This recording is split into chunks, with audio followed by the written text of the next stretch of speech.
Welcome to Football Incorporated Podcast, a podcast created by two of the greatest football minds.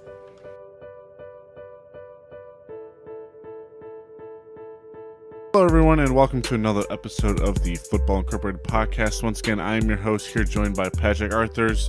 Patrick, how you doing today? I'm doing well, man. Great day. Yeah, it's a great day. It's a great day for football. Sorry, we've been a little. We didn't do a podcast last week. I was studying for finals. I only failed one, but it's okay. I passed all my classes, and that's really the end goal in college, is to not fail anything. I already failed the class statistics once. That wasn't exactly a whole lot of fun, but I'm back. We're back. Patrick's back. He's done with school. We got a couple weeks. Patrick leaves for Israel Monday, so we won't be doing a podcast the next 2 weeks. So hopefully we'll get 2 episodes out, one today, one tomorrow. Then we'll come back for a couple weeks, and then I'm at camp, and then it'll be sporadic. So I think today and tomorrow will be our last podcasts on Spotify. So we'll post everything on YouTube. We'll post links and everything, just because it costs money to post on Spotify through the app we use and through the browser that we use, and the thing Podbean we use. It costs money to keep it running, and it doesn't make sense for us to keep paying for that if we're gonna only put out 2 podcasts a month. That's just the way I see it, especially since I gotta save up money. We both gotta save up money, so that kind of thing. So we're moving on to YouTube, and then once fall comes, we'll be full swing, hopefully through Google Play, Apple Podcasts, and we'll be across the board on a lot of things. So you 5 people that listen, we'll be on YouTube instead of Spotify, and we'll also be, we'll just be on those things. Yep. So the big news, obviously, and the big thing that football, there's huge news in football this year, was the 2019 NFL Draft. And boy, do I have a lot of things, and I know Patrick, we have a lot of things today. So we're going to break down the first round. We're currently watching the second and third rounds right now, so we'll talk about some second-round draft steals. But today we're going to mostly talk about the first round, and with the first pick, the Arizona Cardinals select Kyler Murray. Okay, so this pick obviously was not much of a surprise, given the fact that Cliff Kingsbury runs the air raid offense. And to most people and to most experts out there, they came to the conclusion that Kyler Murray's a better fit than Josh Rosen, specifically for the Kingsbury offense. But again, if you follow us on Twitter, we were highly critical of this pick. And again, we came to the conclusion that they were always going to be losing time and time again if they continue to not fill up their draft needs they need to. So I think that was just a big concern of mine. I don't know about you, Cody, but that was just a huge concern of mine in this pick. Yeah, that was for me too. It just doesn't make sense that you're going to pick Kyler Murray number 1 overall if you already have stated that Josh Rosen is your guy. First of all, that destroys his confidence. That makes him, I don't know. If I was a quarterback, I got picked. I forgot what he got picked. I think it was like 8 or he was something. a top 10. Yeah, top 10. He was top 10 pick, and the Cardinals need to build around him. That's something that they have failed to do recently. If you pick a guy, he plays 1 year, didn't look, super great, but you had no weapons. Kyler Murray is not going to be that much better. I honestly think Kyler Murray is going to be worse than Josh Rosen next year because height is still a factor too. He kind of has like a I know it all attitude that I don't know about you, but just watching him and stuff, he reminds me a little bit of, I'm not comparing him to Johnny Manziel, but he does kind of have a little bit of that attitude. Maybe that's just with I would say he kind of has like an attitude of Baker Mayfield, but Baker Mayfield kind of has more like a chip on his shoulder because people doubted him. People didn't doubt Kyler Murray. They just were like, oh, he's a little short, But we have a right to kind of be critical because Josh Rosen was the Cardinals' man, and now they wasted a pick this year, I think, on someone who was fractionally better or even, just a little bit worse. He does fit that Cliff Kingsbury offense. I do understand it. I get that. But if you're a coach and a GM, you need to start building around a quarterback. You can't just keep picking number 1 in the draft for the next 10 years and pick quarterbacks and pray one of them is going to have a magical first year. I think Baker Mayfield had a magical first year because he's a very, very good quarterback, and that's rare to see in the NFL. Patrick Mahomes was the second year. If you want to talk about Mitch Trubisky, he had a pretty solid year with Chicago, and he looks really good. I still think that they should have picked Mahomes, but that's, for a different day. But, they're second-year starters, and Baker Mayfield came in the league right away as a rookie and just shredded it up. I don't see Kyler Murray doing that, especially in Arizona. I want to hear what you say on that. I tend to agree with you. From an attitude standpoint, that's going to be determined when he really enters the league. And once we actually see him like in OTAs, mini camps, preseason, that's really to be determined on that aspect. However, from a pure football standpoint, I see why the Cardinals picked him. He flashes a lot of upside. But again, I think when we look at Baker Mayfield going to the Cleveland Browns, I just think structurally speaking, the Browns they're just better from that standpoint. Their general manager, John Dorsey, built a really good roster around Baker Mayfield. And frankly, I don't think Arizona is not doing this with this roster. So again, with Josh Rosen, he struggled the first year. I think I agree with you, the confidence standpoint. He didn't have really heavy good weapons. His only two really good weapons were Christian Kirk and Larry Fitzgerald. But I think with Baker Mayfield, just a totally different team, a different structure. And again, the Browns are going in the right direction. I don't think the Cardinals are going in the right direction. It's sending a wrong message to the team in the locker room because they said they were going to commit to Josh Rosen. And that just proves that they don't know who they're going to commit to. They can trade you and do all these sorts of things, and no matter what they say to you, which is crazy. I mean, that's not who I want to play for. If I'm Kyler Murray, I'm scared. If they don't do good next year, they're the number one pick, I can see Tua getting drafted instead of Kyler Murray. And that's 3, years in a row where they pick quarterbacks. I honestly see the Cardinals winning no more than 5 games this year. That's a very completely honest. Exactly. That's a very real possibility. However, I think if you're Arizona, number one, I think you have to trade Josh Rosen. At this point, you've lost all leverage. I think the best you're gonna get is like maybe a third, maybe a 4th round pick. But I think if you're Arizona, you have to get weapons in this draft, build that offense, and also to add another point here. The coaching staff was awful last year. Let's keep that in perspective. And Cliff Kingsbury isn't. Honestly, I don't think he's going to be that better. No, he's a college coach. Yes, that teams have brought in revolutionary coaches to change the way it's played, the game is played. And I think of Chip Kelly. He brought in the Oregon offense, the spread offense. And again, I think it's more of a West Coast offense. But I'm not sure about Cliff Kingsbury. Frankly, there's no evidence this offense has actually worked in the NFL. But again, I could be wrong. It's all dependent on how he works with the offensive coordinator, his offensive staff as a whole on this. So we'll see. I'm not sure how it's going to go, but I agree with you. If they get 6 wins, I would be impressed. But yeah, I would be shocked if the Cardinals win 6 wins. I don't think Kyler Murray. I don't know. I don't see him transitioning to the NFL that well. I mean, I don't know. You might see it differently. I don't see him being I think he's been way overhyped, and I think that Drew Lock is the better quarterback in this draft, and he got taken by the Broncos, and I think he's, more ready to start than Rosen is. But Kyler Murray is, but that's just me. I think Kyler Murray is too hyped up, and he's going to be a pretty big disappointment next year and for his whole football career. I don't blame you. And again, I like to make this point. I do blame the media for this. Far too often we see players that have a lot of talent and potential. And again, we hype them up. And this is the perfect example. We see short quarterbacks like Drew Brees, Russell Wilson. They've succeeded, but look at the structure they're playing in. And again, I feel like with Kyler Murray, this could really this could be a huge doom to his career.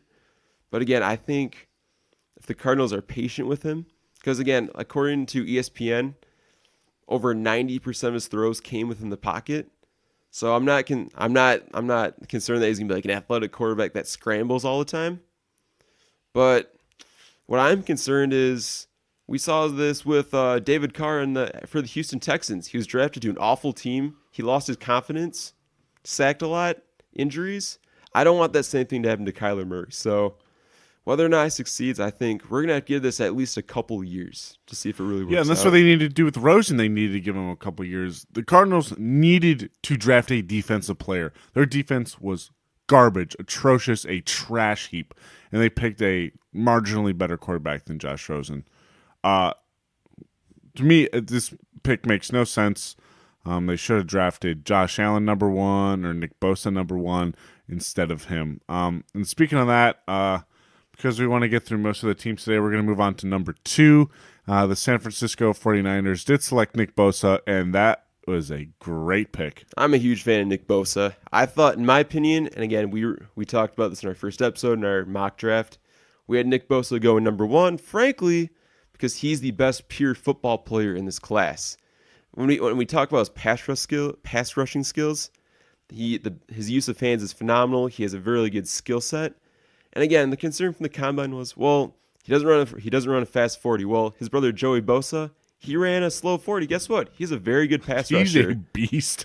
So we can throw 40-yard dashes out in the trash because they mean nothing. J.J. Watt, anybody? Seriously, 40-yard dashes mean nothing. I think Nick Bosa is going to be a 10 sack per season for 10 years at least. Okay, so this is the CBS NFL. I'm just going to read some things that they post. The Cardinals get a C- grade from them. Wow. Yeah, Kyler Murray. I'm sorry, I didn't clarify that. Kyler Murray, a C- grade for that pick, and I would agree with that. 49ers, they get an A grade for Nick Bosa. That's great. The one thing I'm concerned about is his injury coming off of last year, but if he recovers, I honestly think he's going to be a great talent for the 49ers. Great pick. They really are starting to solidify that defense and start to make it become, one of the more threatening ones that you don't want to face. And with Jimmy G coming back, we still don't really know about him. Yeah, he played 5 good games, and then last year you looked okay and then got hurt. So we'll see with Jimmy G, and we'll see what happens. But a great pick by the 49ers. He's a great pass rusher, and that's something that whoever plays him is going to be scared of them. Yeah, can't complain. I mean, I'm going to say this again. Best pure football player. And if you're the 49ers, the 49ers drafted well. They really had it. They fit a need that they really needed. So bravo to the 49ers. To the Arizona Cardinals fans, as a Lions fans, I can sympathize with you. Losing frankly sucks. So good job 49ers. I think just an overall great pick. Can't complain. I would agree with that as well. Number 3, Jets, Quinnen Williams, defensive tackle out of Alabama. For the CBS, the NFL, they gave him an A grade. I would say the same thing. He's a really good player. Him, Josh Allen, whatever. I think the Jets really needed what Quinnen Williams brought, especially at the defensive tackle position. I think he's a really good fit for that system, and he's a really good fit for that team. I think he's going to produce immediately.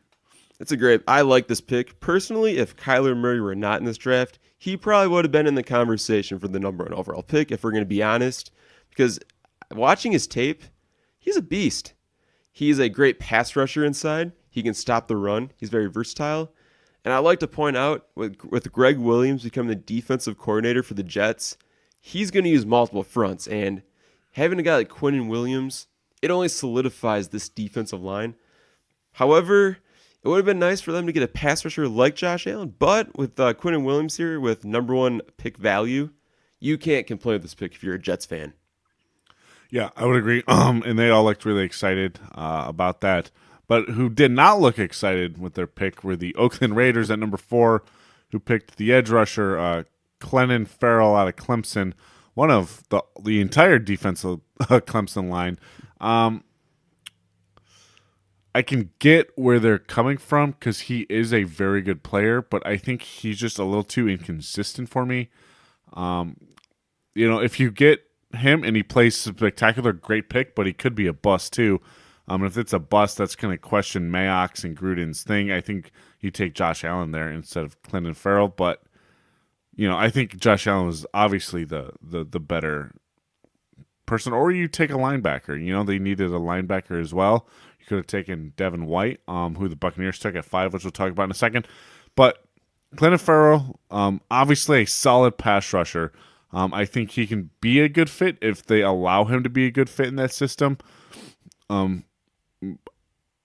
can get where the Oakland Raiders are coming from, and I say he's going to produce kind of immediately. He was a very good player at Clemson. Honestly, I think it's a bit of a reach. However, again, I think if the Oakland Raiders are simply picking based on system fit, I'm sure he'll be a fine player. Give him maybe 7 sacks, maybe.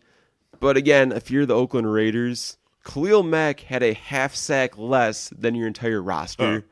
Yeah. So again, I personally would have liked them to pick Josh Allen, because Josh Allen and again, I've said this before, he's one of the best. I said this on Twitter, actually. He was the best pure pass rusher in this class, and the production speaks of it clearly at Kentucky. So, but again, this pick could work out. It couldn't, but again, if it's a system pick, I get what the Raiders are doing, but best player available would have been Josh Allen. Yeah. I guess we'll just have to wait and see on him. And, Mayak was a pretty good scout, so I guess, we're just going to have to see what the Raiders do. Their other 2 picks were great. We'll get to them later. But so moving on to 4, we're moving 5. Buccaneers, Devin White, linebacker, LSU, great player. He tackles really well. He can cover that, had a lot of sacks at LSU. So I think, especially with that Buccaneers defense, which Mitchell freaking Trubisky torched last year for 6 tutties, I think they really need an all-star player coming out of this draft to make an immediately a good impact. I love this pick personally for this team because, number one, they have another linebacker on their roster named Levante David. That dude is a beast. He's a ball-hawking linebacker. He makes plays. And again, the biggest weakness for this team last year was linebacker. You had one great linebacker, but you need another linebacker, and I think Devin White fills immediate need. He is a sideline-to-sideline linebacker at 240 pounds. Frankly, this is what the modern NFL is going towards. Speed guys that are versatile, that can blitz, that can go back in coverage, zone man. I think he does it all, and this is an immediate need that is going to benefit the team right away. Oh, yeah, for sure. Anybody who plays the Tampa Bay Buccaneers, I don't know right off the top of my head, they're going to have to, game plan differently now because Devin White is on their team. But yeah, again, I like to stress the importance of this pick for the team as a whole. If you're Bruce Arians, you're trying to establish a culture. Devin White is he's hardworking. He's got integrity. This is what this team needs. They lacked a lot of discipline last year.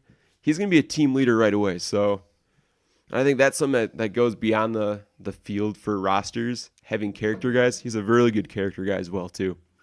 Yeah, good guy. Number 6, I got a lot to say about this pick. Daniel Jones, the Duke quarterback. I just want to say, first of all, I was listening to Stephen A. Smith, and then this morning, and then also Colin Cowherd later on YouTube. Daniel Jones has a lot of influence, not influence, but I feel like he went there because he knows the Mannings. But the thing is, they're picking Daniel Jones out of Duke to sit behind Eli Manning for 2-3 years before he starts. I don't get that. I don't know why you're picking someone at 6 who you could get at 7, because they even traded up to get this, didn't they? Or did actually, they kept the pick. Oh, okay. I'm sorry. That's my fault. Yeah, but he could have been there at 17. Nobody was taking him. He's a second-round talent, even a third-round talent. I mean, Duke won 5 games last year. Like, this pick reminds me a lot of the Mitch Trubisky pick. Now, as a Bears fan, I kind of ripped on him, rightfully so. I mean, he was from North Carolina. Didn't look that good. Was a first-year starter. Rookie year, played like trash. Last year, he was pretty solid. I can only see him growing from here and becoming an elite talent, but I don't want to compare him to Daniel Jones, but I can see that similarity. I don't really see how this fits a need right now. They should have gotten Josh Allen at 6. I feel the same way. And again, I'm going to make a comparison here. I know a lot of people are going to roast me for this, but Daniel Jones reminds me of Blake Bortles. And let me explain this. Number 1, he stares down his wide receivers far too often. That's gonna really destroy his NFL career. Turnovers are a huge problem. I think looking at his tape, far too often, I saw him just like target one wide receiver just too often. That's a problem. I think defensive backs are going to jump on that. It's just going to make it too easy. Number 2, his delivery is a little elongated to my liking. I personally like to have quarterbacks that are more efficient getting the ball in their hands. And again, I think that goes also to reading defenses. I don't have a problem with reading defenses. I just think that delivery, it's a concern of mine. And number 3, I just don't think his talent matches up with being the number 6 overall pick. I agree with you that they should have waited at 17 to do this pick. They could have easily drafted like a player like Ed Oliver, Josh Allen, or any of these top defensive linemen or pass rushers. And if you're getting a quarterback, you get Dwayne Haskins. Yeah, exactly. But I think what the thing is, the fear right now is that the Giants, for some reason, are still sticking with trashola, crap bag, garbage Eli Manning, way past his prime. For some weird reason. I mean, he's not good. Eli Manning is not good. All right, you need to get rid of him and play someone else. But that's the thing is they're still holding on to him for dear life. They don't want him to go, and he's making some decisions like Daniel Jones. Oh, I like Daniel Jones. No, because if Dwayne Haskins was drafted, he was going to start right away. I think he would start right away over Eli, and the Giants didn't want to do that, so they picked a okay QB that's not going to be a threat to Eli, who might be good in 5 years. I could see that. I see that as a very real possibility. I think the Mannings have a very strong influence over really any organization they've been a part of, and I think especially the Giants, given that the fans love Eli Manning. But at the same time, if you're the Giants, you need a quarterback of the future, someone who's a legit quarterback of the future. And tell me, do these stats wow you for a 6th overall pick when Dwayne Haskins went for 5,000 yards, 50 touchdowns, and 8? 2016, he went 2,800 yards, 16 touchdowns, 9 picks. Excuse me. And then we go to 2017, where he went 2,600 yards, 2,691, 14 touchdowns, 11 picks. And then you go to the 2018 season, 22 touchdowns, 9 picks. Those are not good numbers, and those, to me, don't even seem like draft-worthy numbers. Like, that seems like someone who wouldn't even go in the draft. Those are, especially out of Duke, I don't get what the Giants are doing. It doesn't make a whole lot of sense to me. I don't think he's ever going to be good, and I think he's going to be a bust that the Giants are going to regret because they held on to Eli Manning for too long and didn't want to get Haskins. Maybe they're tanking for Tua, but obviously not, because they really like this guy, and I'm not sure why. I honestly, again, if you want a wow quarterback, and let me take the example from the Chicago Bears when they took Mitch Trubisky. If you're going to take a quarterback in the top 10, you think has high potential, can take your franchise to the next level, take the person with the strongest arm, the highest potential. And in this class, it's Dwayne Haskins. Clearly, and the class with Mitch Trubisky, it was Patrick Mahomes. So the Giants they're making the same mistake the Bears made, I thought, with the Trubisky pick. Yeah, but the thing is, Trubisky actually panned out last year, I was actually super surprised by. He looked good. He looked pretty good for a second-year starter. But I see Daniel Jones as a poor man's Mitch Trubisky, which is pretty bad. At the low end, I think that's like the top end for him. Low end, and again, I hate to say this, a one year of a Blake Bortles where you have one really good year. All the rest of the seasons, you're just a turnover machine, which I see in his stats, and that's really concerning for me. Yeah, I don't get it. All right, we're going to move on to this podcast. Doesn't go for 6 hours. Number 7, Josh Allen. Fall into number 7, Jaguars, especially with that defense they want to solidify. Insanely good pick. A++ of 1,000 pluses for the Jaguars. That's a great pick. He's going to be scary, whoever the Jaguars play. I'm being serious. Draft steal, and also draft steal for the team, definitely. Highway robbery. And again, if you look at this roster, it's a great pick because Calais Campbell, he's going to be a free agent soon. You now have a rookie that can replace him when he becomes a free agent. So great pick by Jacksonville. And for Josh Allen to slide down to number 7 when I thought he should have been a top 5 pick, this can't get much better for Jacksonville. Clearly, and I think overall, if they were to pass up on this player, I think the fans would be disappointed, but they make the right pick and they improve their overall roster and get back to where they were when they were in the AFC Championship game, getting after the quarterback, letting their defensive backs make plays, playing man-to-man coverage. That's how it's done, I think. Great pick by Jacksonville. Yeah, nothing bad to say about that. Lions pick another tight end, TJ Hawkinson. You're a Lions fan. I want you to go ahead and do this. I love this pick.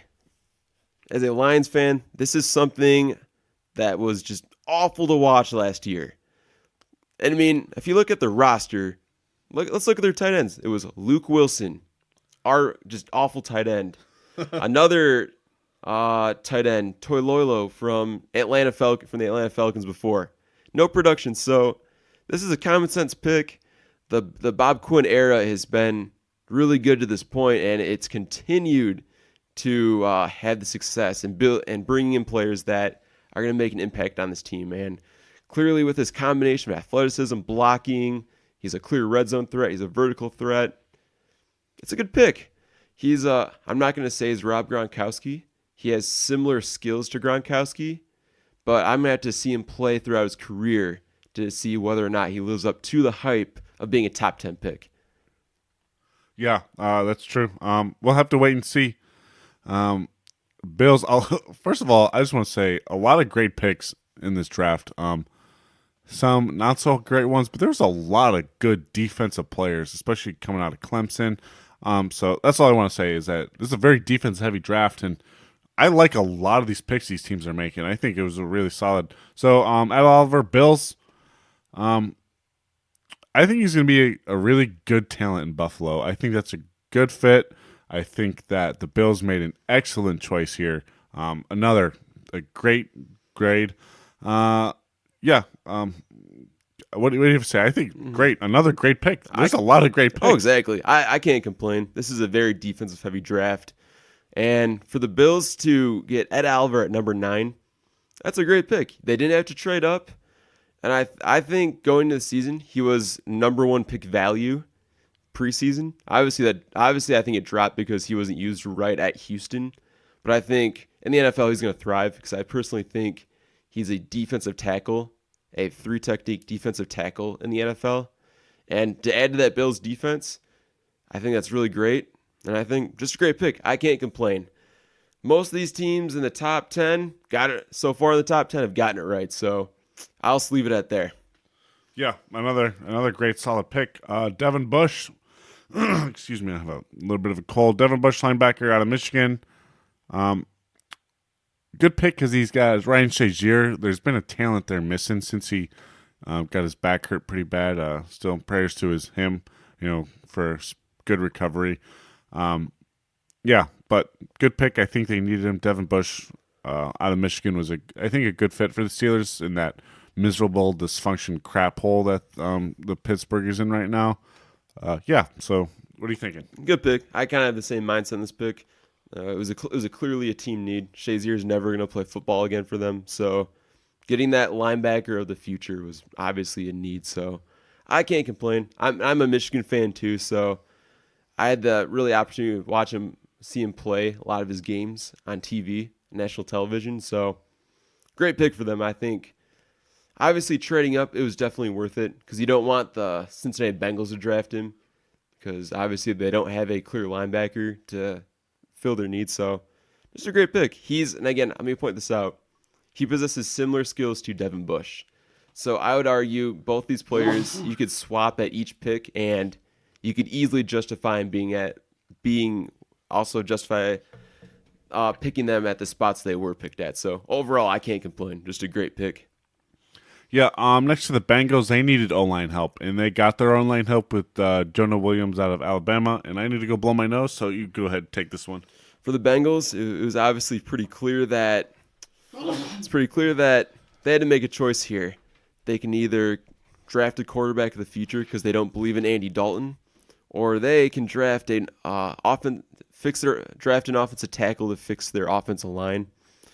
And I think with this pick, clearly their offensive line is better, frankly, because Jonah Williams is so versatile. I think it was shown at his time at Alabama. He played many positions.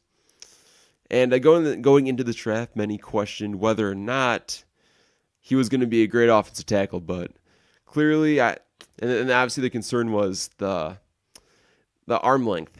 They were concerned that, well, compared to past top draft prospects when it comes to O-line, especially the offensive tackle, there's a specific length you need to have to be a good player. However, I don't see that as a problem, as on his tape, he did a very stellar job at Alabama. And I think playing for Nick Saban, you're playing in a pro style offense, and he really prepares you well for that. So for me, I think this is a safe pick, and I'm sure some Bengals fans would have liked for them to take a quarterback like Dwayne Haskins to be the replacement for Andy Dalton, as the guaranteed portion of his contract is now over, and they can obviously release him anytime, not have a cap hit. But if you're the Bengals, and I'll say this again, building that offensive line, solidifying it, because you are confident Andy Dalton, and that's the direction you're going in, good pick. Can't complain. I was pretty high in Jonah Williams in my first mock draft. I thought he could have gone maybe top 10. But overall, I think it's a good pick for the Bengals. Yep.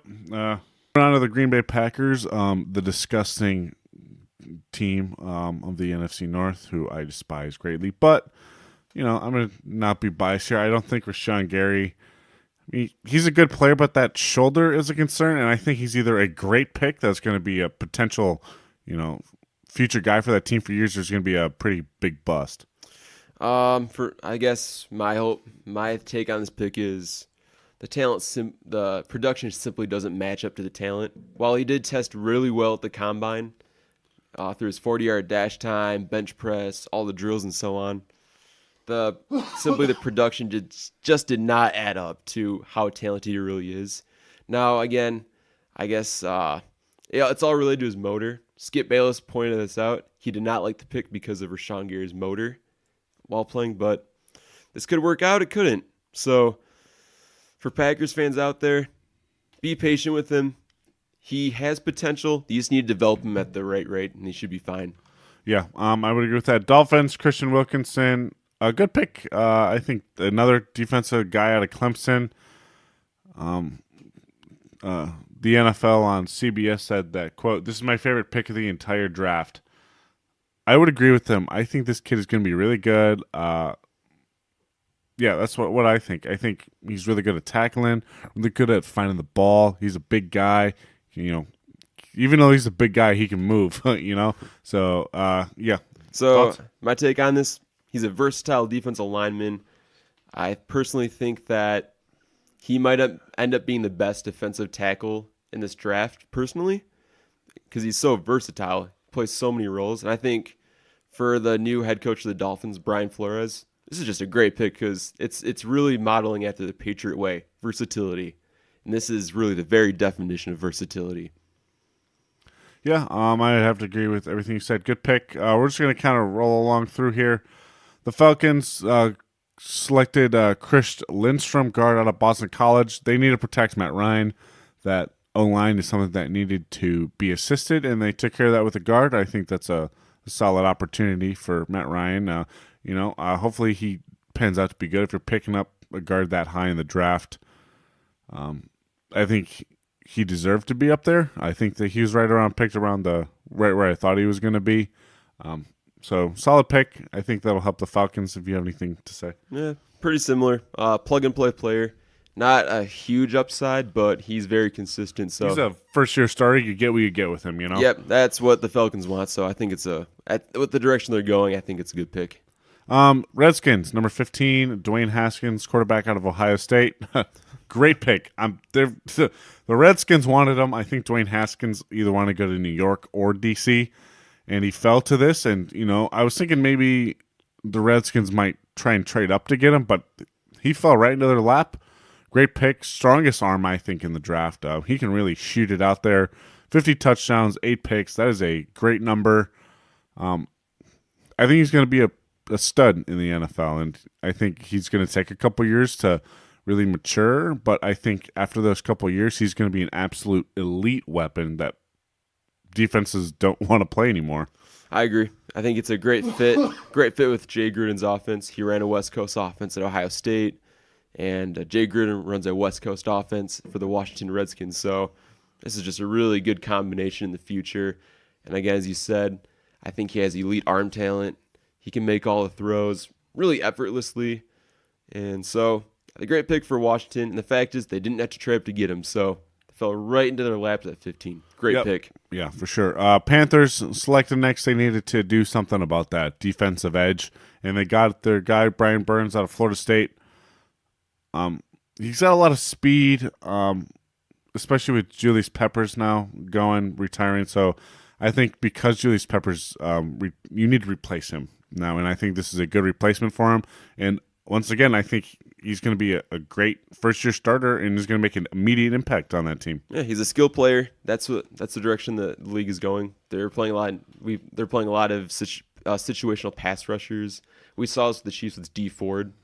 And I think this is Brian Burns fits the mold of what the direction the NFL is. And I think for the Panthers, as you said, they had a need at defensive end as a pass rusher. And I think he does that skill really well. Now I think he has to develop like his coverage skills more as he develops, but right away he's gonna rush the passer right away. So good pick by Carolina. Yeah, I would agree. 17 Giants, Dexter Lawrence, defensive tackle, Clemson. They needed a big guy up front. You know what I'm saying? And they got a big guy. I think, once again, I'm telling you, a lot of great picks this draft. He's going to make an immediate impact. I think a lot of these first rounders, unless you're a quarterback, I don't think they all make immediate impacts. And once again, I think Dexter Lawrence, he's a great tackler, can really spot the ball well. He did really good in Clemson. Another Clemson defensive guy gone, which is, I think, that's why they won the championship. They got, all their defensive players going in the first round. Giants, good job. This is a good pick. You need to solidify that defense.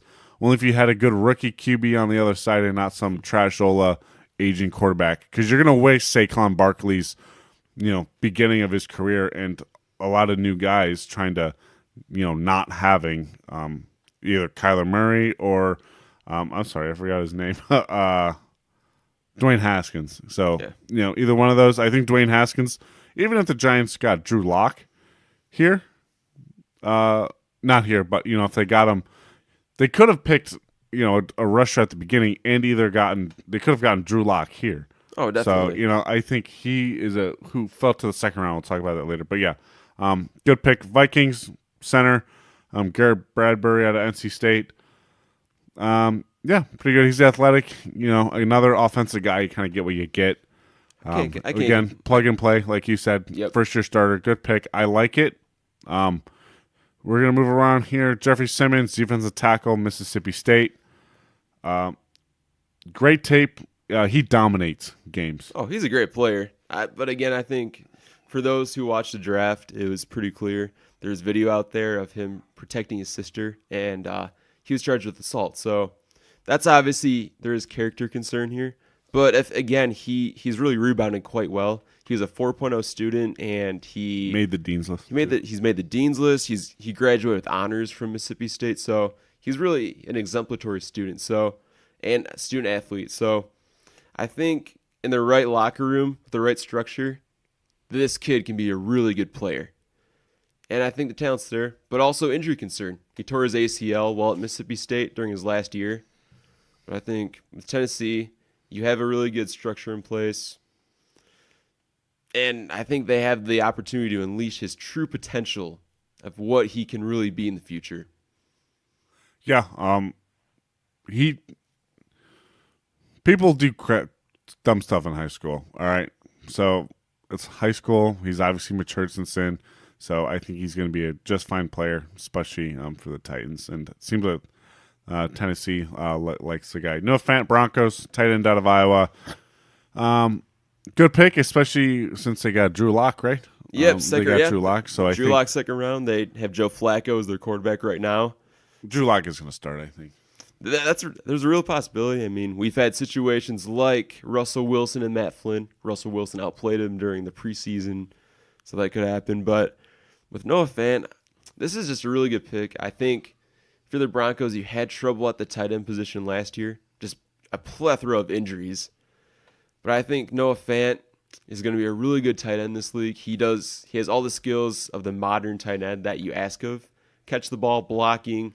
Most of all, he's a great red zone threat like his teammate TJ Hawkinson. So, great pick. I mean, one of the great picks by John Elway. Yeah, I think he's going to be good. Funny thing is, I'm reading this thing on the NFL on CBS. It says, blank, but I would have taken Lock. Right here. But it's good because they got Noah Fant, the tight end they want, and they got Drew Lock in the second round. When we're filming this, it's Friday. Not filming when we're recording this. We don't film anything. But yeah, so I think good. I think that Drew Lock and Noah Fant connection is going to be there for the next decade or more if they keep both of them. Darnell Savage, safety out of Maryland, go to the Green Bay Packers. They needed to solidify that defense, and they did that with Darnell Savage. He's a great cover guy. Can cover a lot of ground, and I think him with Adrian Amos, who played on Chicago last year, who was an absolute stud. I think that secondary is going to be pretty lethal. It's a great pick. I think this is clearly a new front office for the Packers and a new coaching staff, and I like the direction they're going. This is really, I think, solidifying that back end is really important. It's been the Achilles heel of the Packers really for the past 3 years, I would argue. And with Aaron Rodgers getting older, you need some sense of urgency, and I think the Packers clearly made the right pick here. I can't complain. Yeah, Eagles, Andre Dillard, offensive tackle out of Washington State. Need to protect the man in the backfield, the man, the myth, the legend, Carson Wentz. Now that Nick Foles is gone, when Carson Wentz goes down, it's like they don't have a security blanket anymore. So, offensive tackle, good pass protector. I would agree. Just what do you think? I think he's any other offensive line coming out of the draft in the first round. Good plug and play. Started his first year, not really any concerns for me. Also with Jason Peters, he's getting older, so you now have a replacement for Jason Peters if he is to retire or if he becomes a free agent. So I think it's a good future pick and for depth for that offense line overall. Can't complain. Yep, I would agree. Titus Howard going on the Texans offensive tackle. Same thing. I think they're both pretty similar. What are you thinking? I think pretty good. They need to protect Watson. So yeah, they're both very athletic. They have a lot of potential. Both teams, as you said, protecting their franchise quarterback, very important. So good picks by both teams. I can't complain about either of those picks, to be honest. Yeah, the Raiders are next at 24. Josh Jacobs, running back out of Alabama. Good pick. I really like it. They needed a running back now that Marshawn Lynch just announced his retirement. So I think that's solid, especially since they got a defensive player later on one of their first 3 picks. I think they did a really good job in this draft. Again, with Farrell, we'll see how that plays out. I also think that was a good. I think he can make an immediate impact. Josh Jacobs is going to make an immediate impact. Great running back out of Alabama. I think he's going to run for close to 900 yards and 8 touchdowns next year. I can see that. He really does it all. He can catch.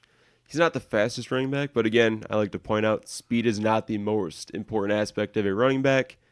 He, in my opinion, I didn't mock it I did not mock this we didn't mock it in our first mock draft, but if you find a good running back that's worthy of a first round pick, and I think Josh Jacobs really proved that through the combine and his pro day. Overall, I think the Raiders filled a need, and that offense is going to be much better with Josh Jacobs playing with Derek Carr. They're both going to benefit each other quite a bit. Yeah, I would agree. 25 Ravens, Marquise Brown, great receiver coming out of Oklahoma. He's only weighs in the what is he? How much does he weigh? I heard he weighs like 180, 175. I heard 166, 165. Oh, okay, I was a little off. A little lighter. And he said in an interview that he won't weigh more than 175. Yeah, I mean that just means he's going to watch his weight and try and be healthy. So I mean, Nothing wrong with that. And I think his skill set is really good for what the Ravens want to do. Screen passes, occasionally run a post route, run a seam route, a go route. He did a lot of that at Oklahoma, so I think that will really translate to what the offense want. yeah, the Ravens exactly. want to do. Great pick, Ravens. Good job. That's going to really help Lamar Jackson if he ever decides to throw the football. True. The Redskins, their second pick, a lot of 2, 3 picks for teams. Redskins, Montez Sweat, great player. There is concerns about his heart though. That's what I'm reading about right now. But he's fast. He had a really good year last year. Again, he can be a bust or he can be an amazing player for the Redskins. I think the Redskins nailed this draft. Absolutely. This pick, I think the Redskins were definitely big winners in this draft. And the pick of Montez Sweat just kind of recertified that they did win this draft because I do like his speed. I like his potential. However, I would like him to develop more pass rushing moves as he goes in the NFL. Speed, you can destroy opponents with speed in college. That's pretty clear. We saw that with Jadeveon Clowney. But I think with Sweat, he needs to add more to his arsenal. But overall, I think it's a great value pick at this point because I saw him as a top 10 pick.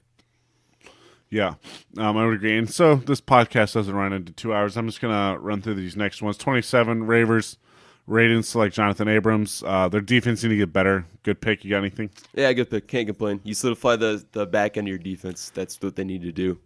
Yeah. Jerry Tiller to the Chargers, defensive tackle. Good. That Chargers front is going to be wicked next year. Great pick. I can't complain about this. It's always good to have depth on your defensive line. We see this from Super Bowl teams all the time. You have good depth on defensive line. You have a good pass rush. It's a winning combination. Yeah, I would agree with that. Hold on, I'm checking something. Did the Falcons they selected 2 offensive linemen? Yes, Did they? Oh, I think I'm getting ahead of myself. Sorry, looking down the list. Seahawks, edge rusher out of TCU. Good. Another great defensive player. Giants at 30, DeAndre Baker, another good player. These players are all good. We don't want to keep telling you the same thing because they're all really good players. Yeah. Falcons selected another offensive lineman out of Washington. Was it Yeah, Caleb McGarry. Caleb McGarry, yeah. I like What are you this pick. thinking? I like this pick. I think the Falcons made it a concerted effort to protect Matt Ryan. This was a really big issue last year. So I'm going to say this again. I can't complain about what they're doing in this draft. They realized their weakness and now they're fixing it. So I give the Falcons front office a lot of credit and making this a priority for the team. So overall, great pick. Yeah, I would 100% agree. I don't have that much else to say about that. Good. Then we're going to go with who we got right in our mock draft. N'Keal Harry, the wide receiver out of Arizona State. Great for Tom Brady, I think, going to New England. What do you think? Phenomenal. Let me just say this. N'Keal Harry he's what the Patriots love about wide receivers. He's a great route runner. He's a possession wide receiver. Great hands. He's reliable. That's what the Patriots want. And time and time again, when Arizona State needed a big play downfield, it was N'Keal Harry making those contested catches. So, again, another classic pick where the Patriots get value on who they draft. No complaints about what the Patriots are doing. This could mean, I'm not saying this could be another Super Bowl, but with the lack of depth at wide receiver they do have, they certainly feel a need on their roster that they had to fix in this draft. Okay. Yeah, that's what we think. Breaking news. Sorry, I want to get on this immediately. Miami Dolphins, they have Josh Rosen now. They, in a trade I'm just reading, the Arizona Cardinals for a second-round pick. So they got number 62 overall, who I think they just went a couple picks ago. And then they get a fifth-round pick in 2020. Wow, what a joke. Well, I mean, that's actually pretty good value for, given the fact I think the Arizona front office kind of mismanaged the situation. This trade should have happened way before the draft. But if you got a second round pick for Josh Rosen, great move by the front office.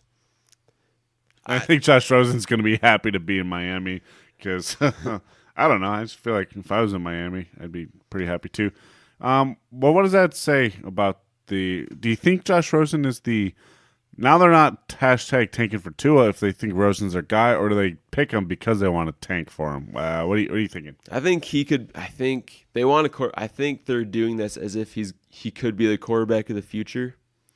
I also think they're doing this because he's on his rookie deal. It's a cheap deal, and frankly, if they don't think he's the right option, they can decline his option once his rookie deal runs out, his 5th-year option, and then they can simply just draft a quarterback.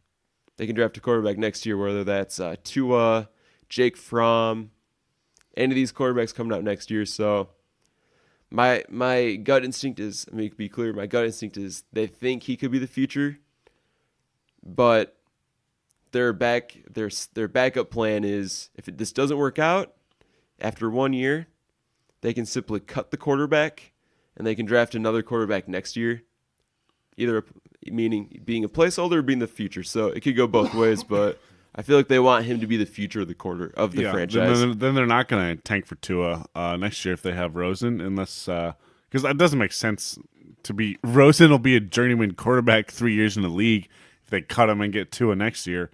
But if Rosen could be their guy, I can see them being their guy. And Fats Magic, Fats Patrick, isn't going to start. I don't think Rosen definitely will. So steals of the second round, we think Drew Lock going to Denver and Greedy Williams. Big steals of the second round so far. Oh, I love that. Okay. Also, another pick I like to add to this. Greg Little, the tackle out of Ole Miss. Yeah. He flashed during the season. He had moments where he flashed top 15 pick potential. But obviously, he's very inconsistent. But I think Carolina's going to steal. I also agree with you on Drew Lock being a steal in this draft. For the Denver Broncos to get him in the second round, most thought he was a solid first-round pick. So first-round value in the second round, can't complain about that. Same with Greedy Williams. I've said this before. I thought he was the best pure cover corner. Oh, especially I think now that the Browns, wow, they got a first-round talent. And they didn't draft in the first round. Greedy Williams was a first-round talent, that quarterback. And now he's going to the Browns. I think the Browns are going to be an amazing team. I mean, that backfield is solid. The receivers, solid. Quarterback, solid. Running back, solid. Offensive line, solid. On paper, this looks like a Super Bowl winning team, but we'll just have to see. Anything else you'd like to add while we conclude? We like to keep our podcast under an hour, just get right to the friggin' point. We're going to make it one tomorrow, the 27th, tomorrow night, before we go see Endgame. Okay, so this is the last pick I do want to end on personally. It's Paris Campbell, wide receiver, Ohio State. I was very high on this wide receiver coming. He could have gone to New England, too, I think. He could have really been a first-round pick. I think for the Colts to get him in the second round, what a steal.